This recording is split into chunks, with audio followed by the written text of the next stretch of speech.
We all know Carson Wentz is struggling. He's a gunslinger. He's had interception problems. He's had fumbling problems. One of the greatest players in NFL history, the Hall of Famer, was on First Take yesterday and essentially said, when the Eagles pared it down and said, we're going with Wentz over Foles, Brett Favre says they were going in the wrong direction when they made that choice. I get the other side of the argument that you got to make it work.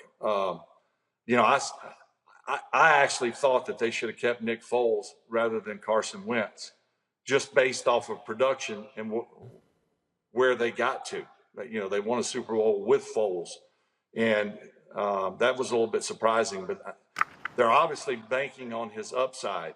How many more years do you let it linger before you stick with him or you cut bait?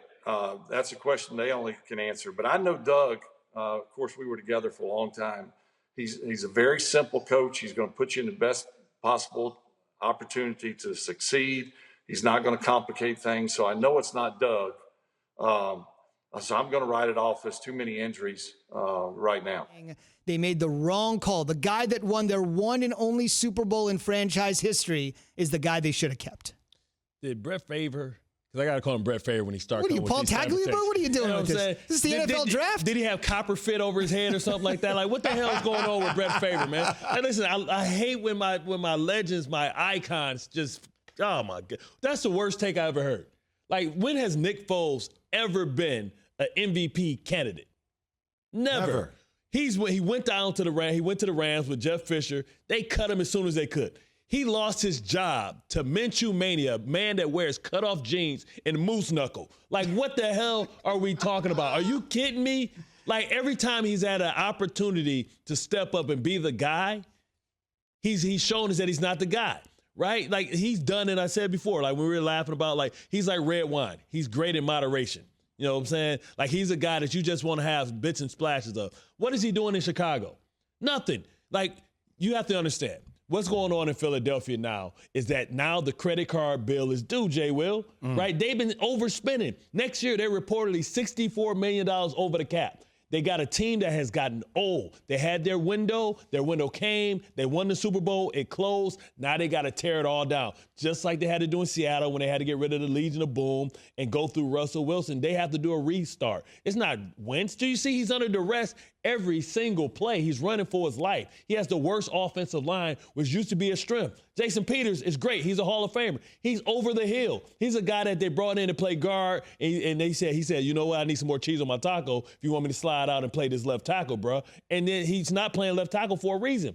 So he's out there doing more with less, and he's out there fighting for his life. But you can't compare the talent of Nick Foles and Carson Wentz. It's not even close. I agree with you. I think it's a convenient take. But just here's what drives Philadelphia fans crazy. You ready? Yeah. Even though it is a convenient take, because as a fan, I don't know the intricacies of the game as well as you do. I may be informed with my team's salary cap. I may know that my O-line is decimated. I may be seeing him run for his life. But at the same time, just watching the way Nick Foles took us to a Super Bowl and how he won it, right? That's Philadelphia. It's blue collar. It's gritty. Really I've never been a superstar. I've always had to work my way, climb, grind up the ladder, and to see the way it ended with Nick Foles, it's easy to think long-term that, hey, he could have been the guy that really epitomizes who we are as people, right? It's never been the glitz or the glam. We're never LA. It's never Hollywood.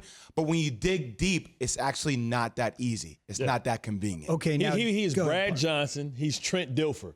He was just holding on to the damn steering wheel, man. He wasn't. He drove it though, and you said drink that wine in moderation. But look, I drink wine every night, Bart. I drink it every night. So look, when you drink that kind of wine and you see where that wine got you, you like the way that wine tastes. But when you break it down, you go through it with a fine-tooth comb. Why were they able to be such a dominant team? Why were they able to go through that for that run? It's because Carson Wentz was cheap, and they were able to go out and get all these luxury pieces. You know what I mean? But at the end of the day, when you strip all the luxury pieces down, now you get to see who you really are. Nick Foles was there. Listen, it's like the whole Batman thing. Like, you either die the hero or you stay around long enough to become the villain. And I think that Philadelphia is trying to make Carson Wentz the villain.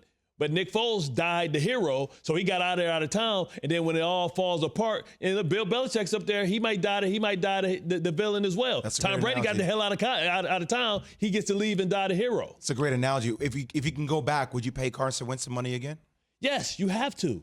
Like this guy you was would pay him $100 million? He was an MVP candidate. And really, when you look at that contract now, it's really a discount.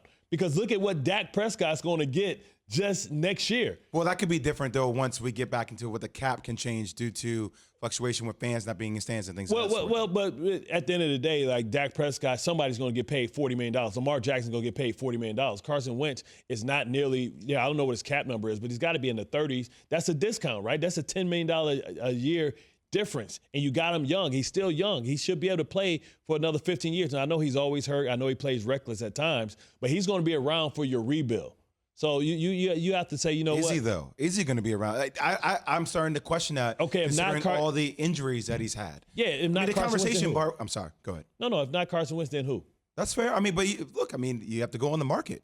But it's almost by default. If not Carson Wentz, then who? Jalen Hurts. Okay. I didn't say Jalen Hurts. But I'm saying it was a conversation. No, it came in my ear. Came in my ear. I got the peanut gallery talking in my ear. They're trying to give me answers. Okay, here's two things we need to mention about Wentz before we move on to some other quarterbacks and we figure out whether they got it wrong or right with our great NFL insider, Jeremy Fowler, on the way here in a couple minutes to talk Steelers and Cowboys. Hang tight for that. Number one, everybody truly believes that Carson Wentz, when he got injured in the Super Bowl season, he got injured again in a game against the Los Angeles Rams. Yeah. He had essentially played the bulk of the season, and that's the reason the Eagles got the number one seed in the playoffs, allowing Foles to come in and win. So if you're going to pay a guy, you essentially say, look, yes, Foles got us over the top, but we wouldn't even be in this position if it wasn't for Carson Wentz. So you have to think about him as a franchise signal caller from that standpoint. Last thing I would say, this is why Favre said what he said. I love the numbers. The Eagles' record since winning the Super Bowl, 12-11-1. Since they got rid of Nick Foles and said, we're going to Wentz, they are 12-11-1. And that is not where they expected to be. So if that is one number, that could back up what Favre is saying. So, yes, Bart is saying that's the worst take he's heard. Thanks for watching ESPN on YouTube. For live streaming sports and premium content, subscribe to ESPN Plus right now.